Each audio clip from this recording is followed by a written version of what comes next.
Meus melhores cumprimentos a todos aqueles que me honram aqui com mais esta participação nesta série Caminhando pela Lei 6.015, que foi idealizada pela doutora Thaís Castelo Branco, colega de muitos dos senhores lá do Ceará, e que foi abrigada, para muita honra minha, pela ARPEN do Estado de Goiás.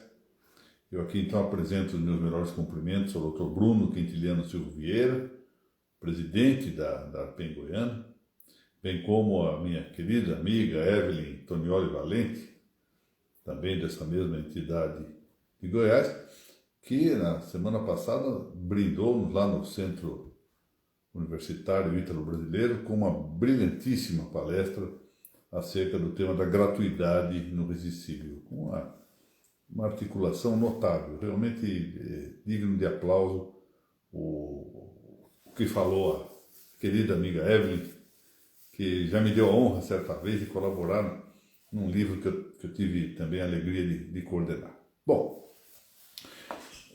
há 15 dias nós começamos a tratar desse artigo 29 da Lei de Registros Públicos e, em rigor, é provável que muitos dos que estavam assistindo ali aquela aula, aquela preleção, terão pensado, mas que raios de coisa ele vai querer fazer continuando com esse artigo 29, que praticamente foi... Não há muito o que falar ali, como nós fizemos, nós projetamos o tema do nascimento, do casamento, do óbito, etc., para tratá-los adequadamente quando nós formos cuidar especificamente desses registros. Ali nessa relação do artigo 29, não havia mais espaço do que falar do que estava presente uma lista, tratar rapidamente de discriminar entre o que é o registro e o que é uma verbação, etc., assim, com muita rapidez.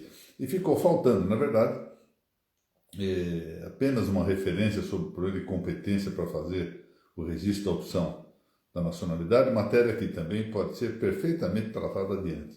Então, continua a pergunta, por que é que se pretendeu fazer uma segunda aula ainda sobre esse artigo 29 da Lei 6.015? Foi muito bem. Chegou o momento dessa aula. Esse momento eu espero que seja recebido com uma certa surpresa, porque é um momento em que eu quero fazer um tratamento reverencial ao registro civil das pessoas naturais. Por que eu quero fazer isso? Por que eu quero prestar aqui minha reverência sincera ao registro civil das pessoas naturais? Claro que, em primeiro lugar, é para mostrar a minha satisfação com essa instituição. Mas não é só para isso, nem principalmente para isso.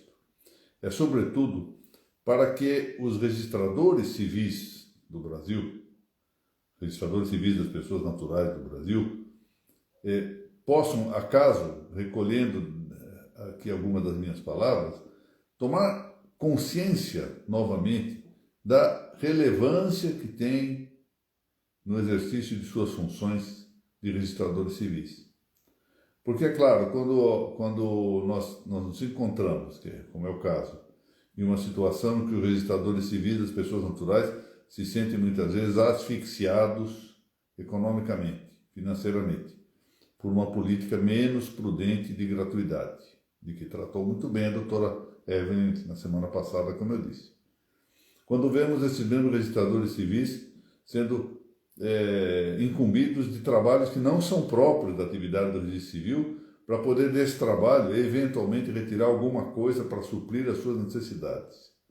Quando vemos esses mesmos registradores civis, há centenas, eu não estou exagerando o número, renunciando às titularidades dos cartórios por essa asfixia econômica. E quando vemos que, além de tudo isso, parte do serviço que seria de corresponder aos registradores civis, sendo entregues diversos do registro civil, então nós temos que começar a cuidar desses registradores, a mostrar a eles a imensa importância que eles têm. É esse o sentido da aula de hoje, ainda em torno do artigo 29, mas que começa apenas por um destaque. O destaque é o seguinte: a lei número 6.015, que trata de 4 registros públicos, começa pelo registro civil das pessoas naturais. E não é por acaso que o faz. É isso que nós vamos tratar hoje. Bom, os registros públicos podem dizer respeito, fundamentalmente, às situações pessoais e às situações reais. Um caso aqui, no caso brasileiro, o registro de títulos de documentos é algo que teria que ser tratado como um registro peculiar, mas doutrinariamente os registros se classificam em registros de situações pessoais, ou seja, publicam situações pessoais, e outros publicam situações reais. Quais publicam as situações pessoais? O registro civil das pessoas naturais ou físicas, o registro civil das pessoas jurídicas, e no caso brasileiro, embora sem caráter de registro público, e mais com caráter cadastral, mas em todo caso exercendo parte dessa função registrada, nós temos as juntas comerciais para algumas pessoas jurídicas. Então nós temos aqui 3 registros, entendido aqui extensivamente as juntas comerciais, relativos às situações pessoais. O registro civil das pessoas naturais, o registro civil das pessoas jurídicas e as juntas de comércio. E temos registros de situações reais, que são mais amplos esses registros.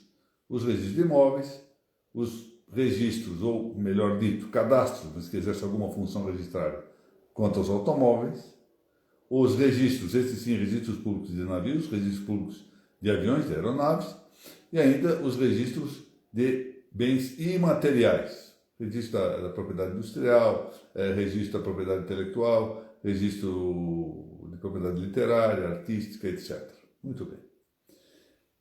Nós temos que acrescentar ainda, quanto ao registro de situações pessoais, um registro a mais, além daqueles que nós referimos. Nós referimos 3, não é?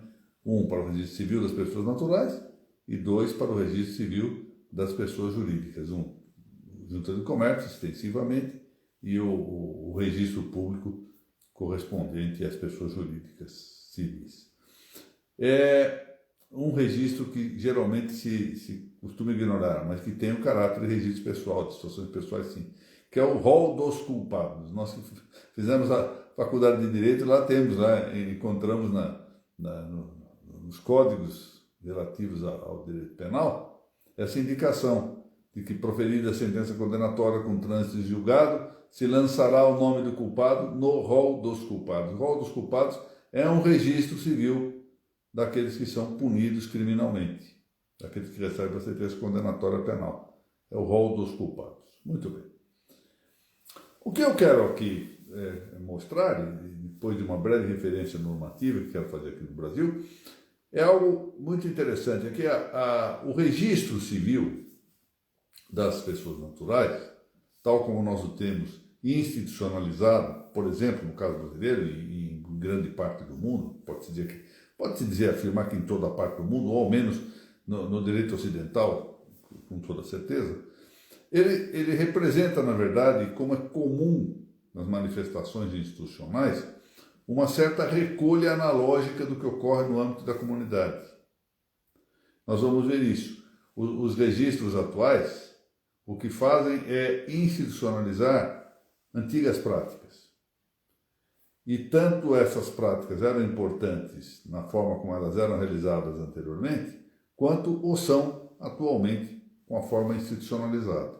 Nós vamos voltar a esse ponto depois de uma breve referência que eu quero aqui fazer no âmbito da nossa legislação, até para atender aqui a ideia de que nós estamos caminhando pela Lei 6.015, como sugeriu a doutora Thaís Castelo Branco. Como eu lhes disse, a Lei de Registros Públicos, ela começa pelo registro civil das pessoas naturais. Portanto, por um registro pessoal, mas o registro das pessoas físicas, das pessoas naturais, dos artigos 29 a 113. Mas vejam que ela vai chegar ainda ao ponto de avançar para um segundo registro de pessoal também, porque o segundo registro tratado na lei é o registro civil das pessoas jurídicas. Isso se deve, eu gostaria que eu considerasse esse ponto, isso não se deve apenas a um problema metodológico. ou seja, de que nós temos que numa relação jurídica, porque o que se tem em vista é a relação jurídica, nós consideramos a pessoa, bens e o fato ou situação. Então, como nessa relação a pessoa exerce o primado, ou seja, vai ser o sujeito do direito, é razoável que se comece tudo pela pessoa. Mas notem, não é só isto, porque isso esconde uma outra realidade anterior, ou pelo menos, se não esconde, digamos, implicita uma outra realidade anterior. É a maior dignidade da pessoa em relação aos bens. E, correspondentemente, o registro civil das pessoas naturais, depois em segundo, porque analogicamente as pessoas jurídicas representam também essa indicação de pessoa humana, instrumenta ou veicula aquilo que é o mais importante na vida humana, ou seja, a pessoa. Tem muito maior relevância do que os bens, que são objeto, por exemplo, do registro de imóveis, ou mesmo das obrigações geradas em relação a bens e pessoas, como é próprio da instrumentação das notas. Isso não diminui em nada a importância das notas e dos registros, do registro de imóveis, dos registros reais, mas põe em evidência a maior importância do registro pessoal. Notem que essa importância, até do ponto de vista prático, se nós quisermos ver, ela se revela. Então, vamos lá ver, por exemplo, no registro de imóveis, apenas para tomar duas passagens para o registro de imóveis. Nós vamos precisar, para inscrever na matrícula, para fazer uma matrícula, a indicação do nome, da nacionalidade e do estado civil, entre outros dados, do proprietário tabular, do legitimado registral. Não se abre a matrícula sem esse dado, não tem sentido que se abra a matrícula sem a determinação, que implica o nome, e, mais além da determinação, a especialidade subjetiva do proprietário tabular. Ora, quem é que vai indicar juridicamente este nome, a nacionalidade, o estado civil? O registro civil das pessoas naturais. Vai lá no artigo 176, inciso 2º. Mesma coisa se nós formos fazer uma alienação desse imóvel, desse mesmo imóvel que nós abrimos a matrícula. Lá vamos ter novamente de constar no livro número 2, tanto para adquirente quanto para alienante, as mesmas referências de nome, de nacionalidade, de estado civil, entre outras referências, remissões estas que são todas encontradas onde? No registro civil das pessoas naturais. Ainda que ele possa exibir não uma certidão, mas uma cédula de identidade, por exemplo, que por sua vez exige a sua raiz uma certidão no registro civil, um assento no registro civil das pessoas naturais. Notem, portanto, que não é só uma referência teórica sobre a importância do registro civil. É porque praticamente, ou seja, de maneira prática, nós vamos exigir essa certificação do registro civil e esse assentamento do registro civil para nós termos a possibilidade de praticar outros negócios, ou seja, para termos relação jurídica. Então, o registro civil, como nós sabemos do artigo 54, tem de necessariamente no assento de nascimento constar os nomes dos nascidos, os nomes de seus pais, os nomes de seus avós, artigo 54, nos itens 4º, 7º e 8º. Então, temos aqui presente esta relevância inaugural do registro civil. Mas notem que não é só na lei de registros públicos. Alguém poderia dizer, bom, mas isso é uma normativa instrumentária, e por ser uma normativa instrumentária ainda faltaria uma referência básica a que nós pudéssemos vincular esse relevo do registro civil das pessoas naturais. Bom, mas não é bem assim. Se nós quisermos então avançar para a ordem substantiva, é questão de abrir o Código Civil.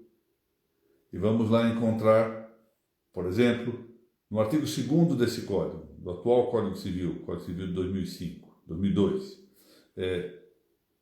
dá lá no artigo 2º, conceitua a pessoa do ponto de vista jurídico, não é? E quando começa a personalidade jurídica segundo o Código Civil, e aqui há toda uma discussão se aplica mesmo o Código Civil, se se essa norma do Código Civil confronta com a norma do Pacto de São José da Costa Rica a respeito da existência da personalidade, mas não vem ao caso. Nesse momento, o que importa dizer é que, na visão do nosso Código Civil, a pessoa começa do nascimento com vida.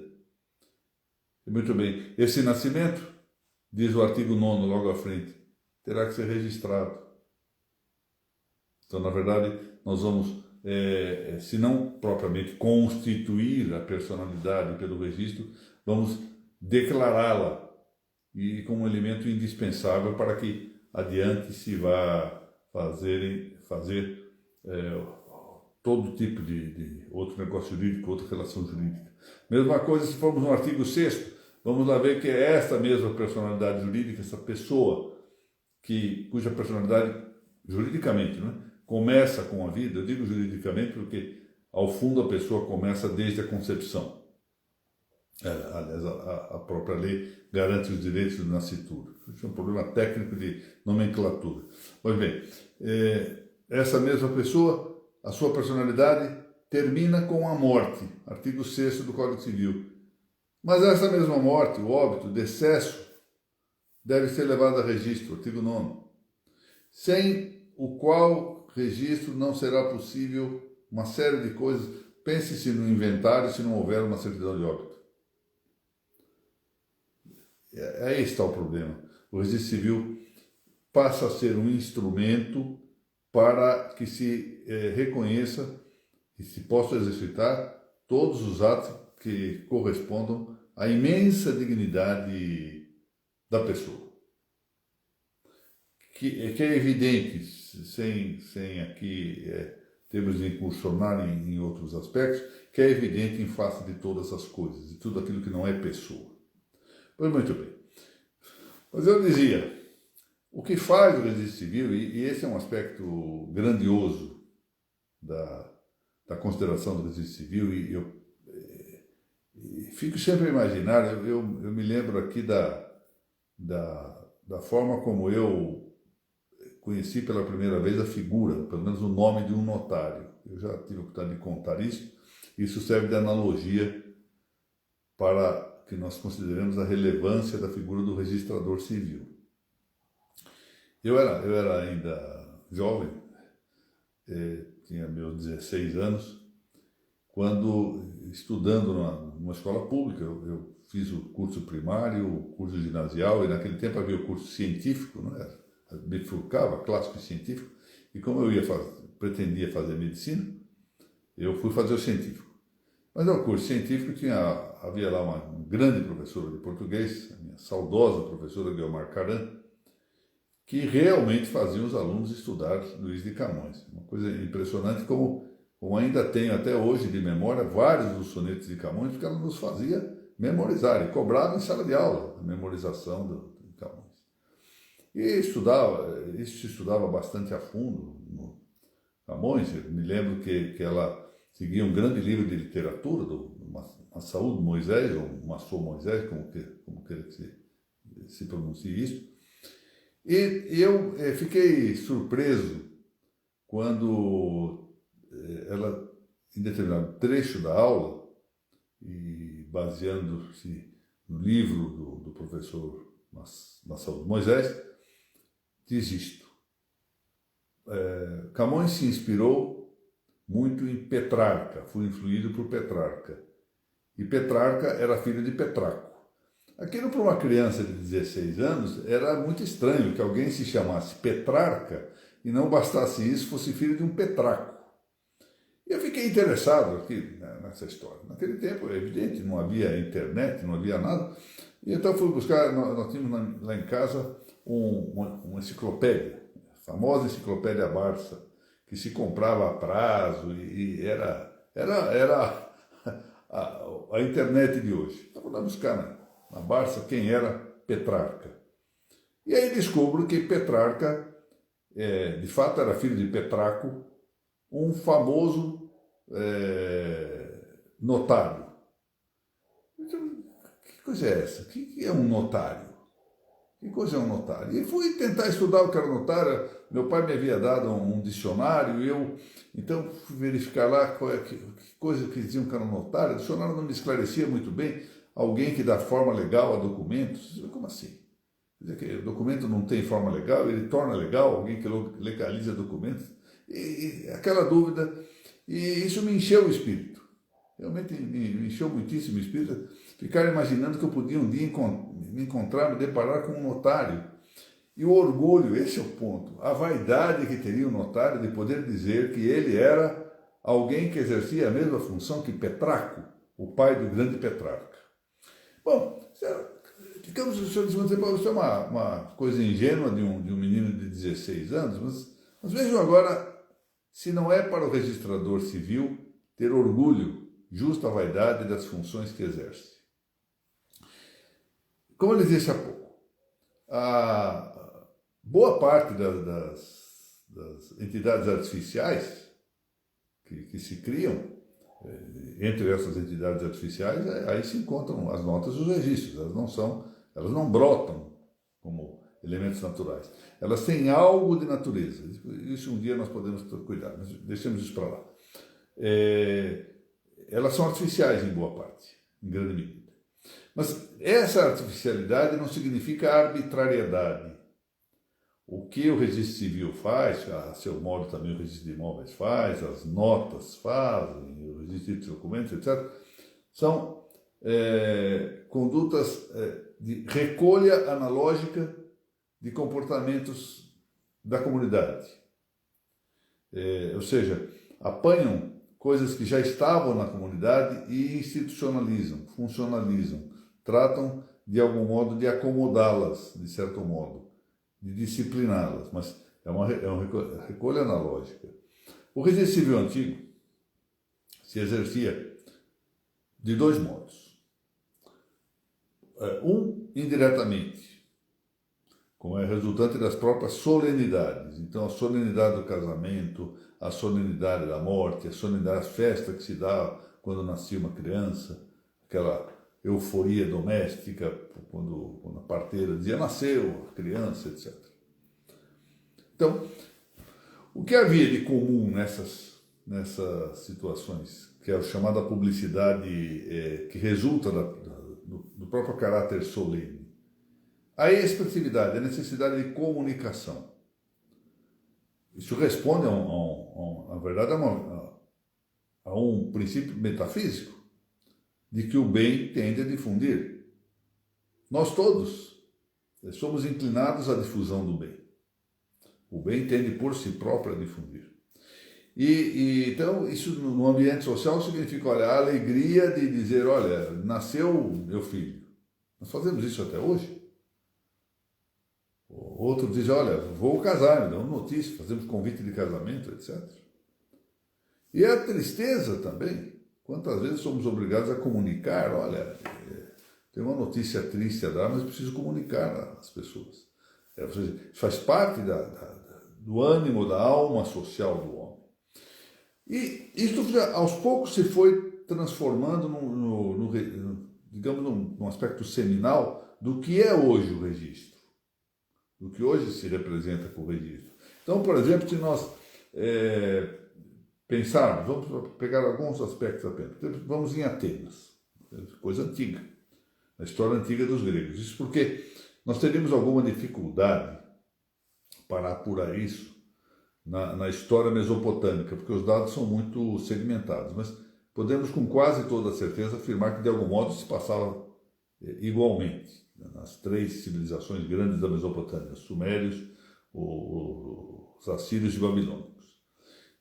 Podemos também apanhar alguma coisa da história do Egito, não diferenciará muito do que eu vou dizer aqui. Vou separar dois povos apenas, os gregos e os romanos, que tiveram, de certo modo, uma influência mais direta sobre todos os países românicos, Portugal, Espanha, etc., e depois, por descendência, o Brasil. Então, lá, a primeira coisa em Atenas, o que se faz? Com o registro já mais ou menos com uma certa formalização. Assim que há o nascimento, o pai ateniense faz um juramento de legitimidade. O que é esse juramento de legitimidade? Ele então se dirige a uma autoridade e jura a legitimidade do filho. Diz: eu sou o pai de fulano. Pronto. E isto é escrito em um livro. Então nós temos aí um registro. Quando a criança faz 18 anos, deixa de ser criança, né? Quando essa pessoa faz seus 18 anos, ela procede a um novo registro.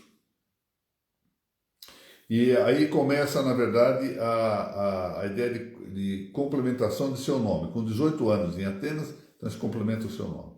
E 2 anos mais tarde, com 20 anos, faz um terceiro registro, com que passa a fruir dos direitos de cidadão livre em Atenas. Notem que, portanto, são aspectos do registro civil, manifestações.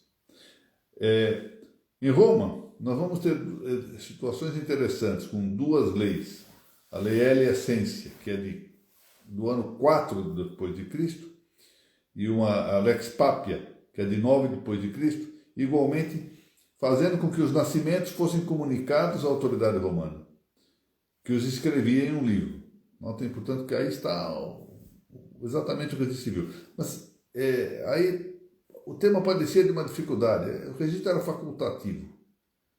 Embora se suponha, não há dados históricos que permitam confirmar isso inteiramente, mas há indícios de que, embora facultativo, muita gente acorria a essa registração. O fato é que se fazia desse modo. Já estava aí o registro civil. Se nós avançarmos um tanto, começarmos a pensar nos registros eclesiásticos, no papel que tiveram os registros eclesiásticos para a formação, a gestação do registro civil. Registravam-se os batismos, registravam-se também os óbitos, né, as mortes, embora aí com uma deficiência, não é? O batismo constava como data desse ato a ministração do sacramento. É certo que era mais frequente nos tempos antigos do que hoje, que o sacramento se realizava, se ministrava em tempo muito curto. Julgava-se que, pelo menos, esse era o traço comum, embora nós tenhamos aqui dizer que, como havia uma história paralela de vários povos com algumas diferenças de matizes aqui e ali, isso possa apresentar alguma variedade. Normalmente, dentro de uma semana, se fazia a indicação do batismo, se realizava o batismo. E por isso era possível calcular mais ou menos o dia do nascimento, a partir da data do batismo. E a mesma coisa se dava com a morte, porque se fazia o registro não propriamente do óbito, mas do enterro. Ali constava a data do enterro. Tanto que posteriormente, na França, isso já no século XVI, surgiu uma determinação no sentido de que, em vez de se fazer o registro pela data do enterro ou pela data do batismo, os registros eclesiásticos fizessem constar pela data do nascimento e pela data efetiva da morte. E havia ainda o tema dos casamentos, que naquele tempo, até que houvesse o Concílio de Trento, que é também do século XVI, nós tínhamos a possibilidade de casamentos clandestinos, que se realizavam sem testemunhas, ou pelo menos sem a testemunha qualificada de um sacerdote. E por essa razão, alguns desses casamentos não eram levados a registro, ou eram levados tardiamente e tudo. Isso tudo se corrigiu, sobretudo a partir do Concílio de Trento, quando se proibiram os casamentos clandestinos. Bom, o que ocorre? Tudo isto se vem a institucionalizar no registro civil das pessoas naturais, tal como ele está constituído, por exemplo, hoje no Brasil. Mas notem que eu aqui volto a lembrar o que nós tínhamos falado na 15 dias. Isso não elimina que aqui e ali haja a sobrevivência das práticas espontâneas. Algumas delas continuam a existir normalmente. E aí, em alguns casos, de maneira mais expansiva, como eu mencionei. Mas vamos ver primeiro do aspecto trivial.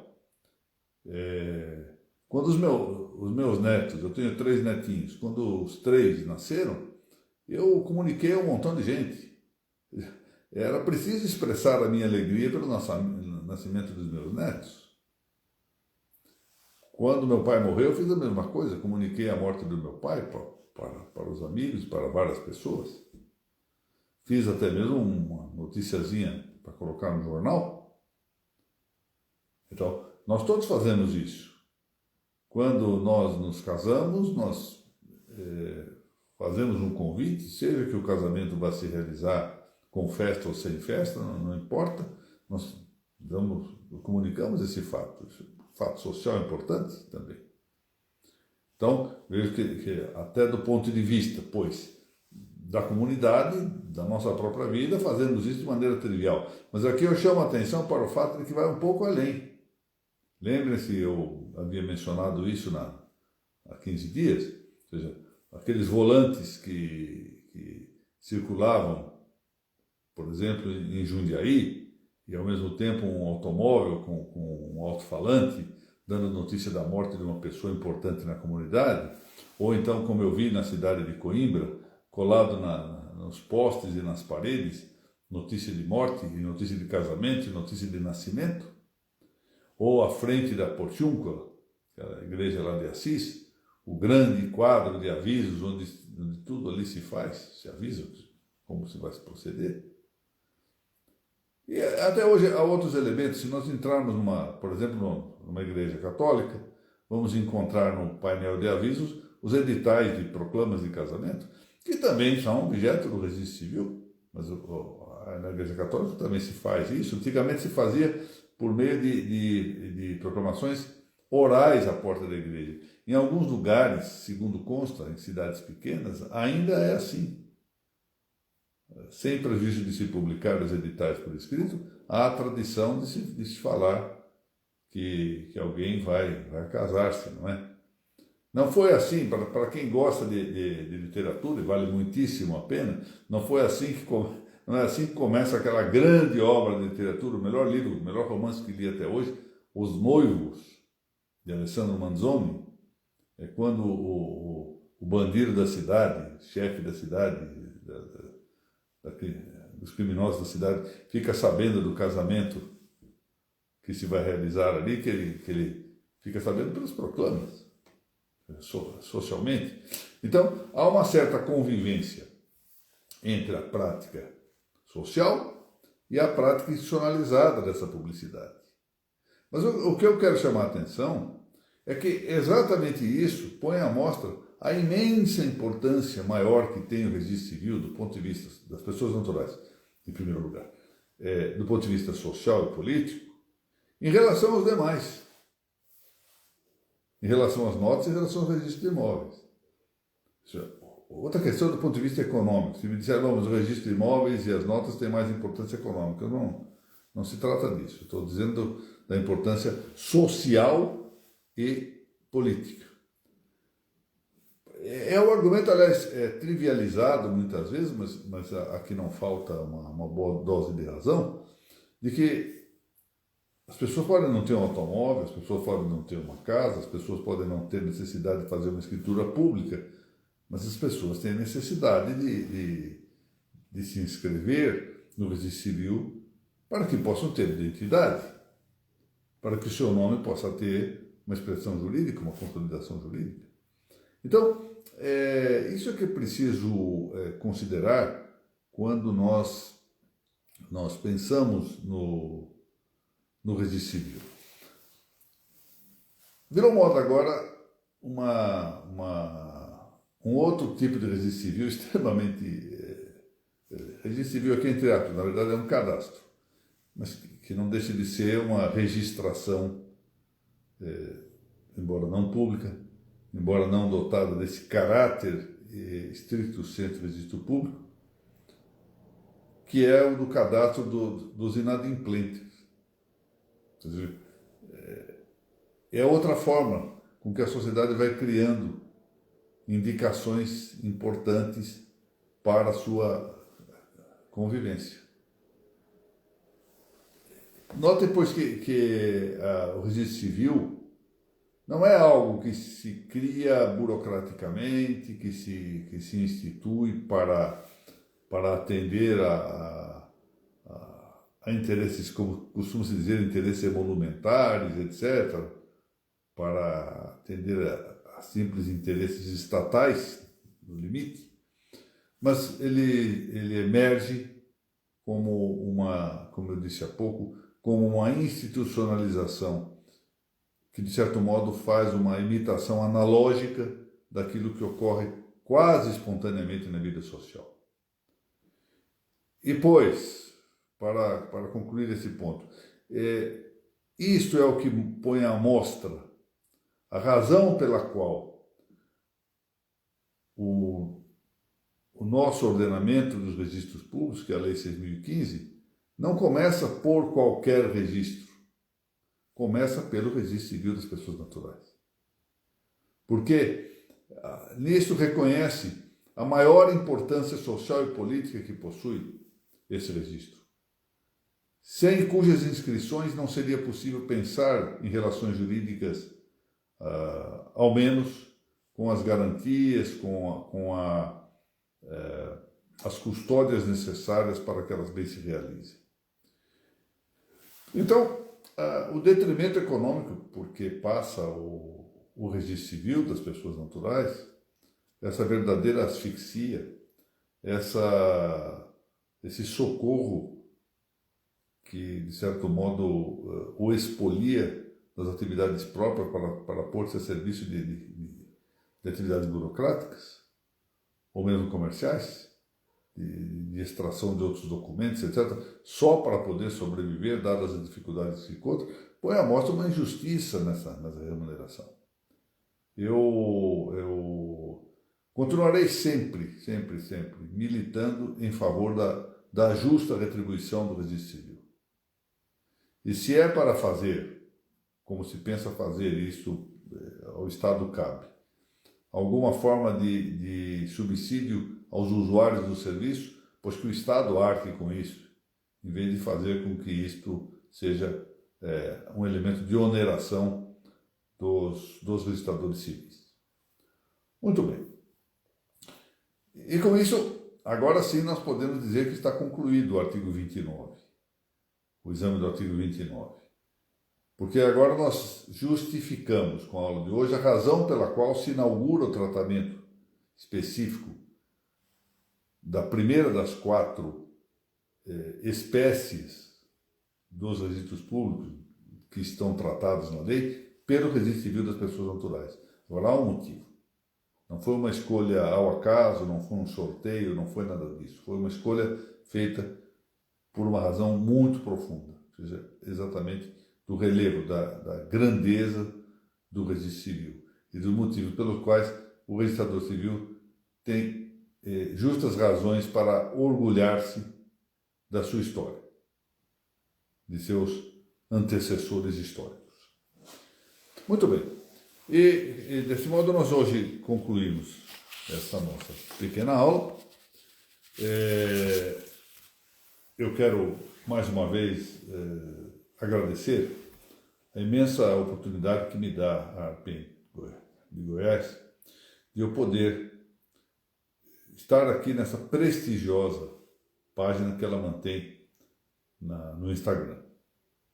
E que ela me permita ter acesso a seu público valioso, bem como quero agradecer, não posso menos do que fazê-lo, àqueles que assistem a essas nossas, sejam que estejam assistindo ao vivo, sejam que assistam posteriormente. Eu tenho visto que o público se acrescenta muitíssimo ao largo da semana, depois da aula, e dizer que isso me é muito motivo de honra e de alegria. Nós precisamos realmente preparar novas gerações que estejam dispostas a estudar o direito registral e o direito notarial e a militar nessas importantes áreas, e a fazer a defesa dessas instituições de segurança jurídica, sem as quais nós não podemos adequadamente atingir a consecução do bem comum. Nós temos frequentemente, a sociedade tem frequentemente em uma conta muito imprópria as atividades extrajudiciais.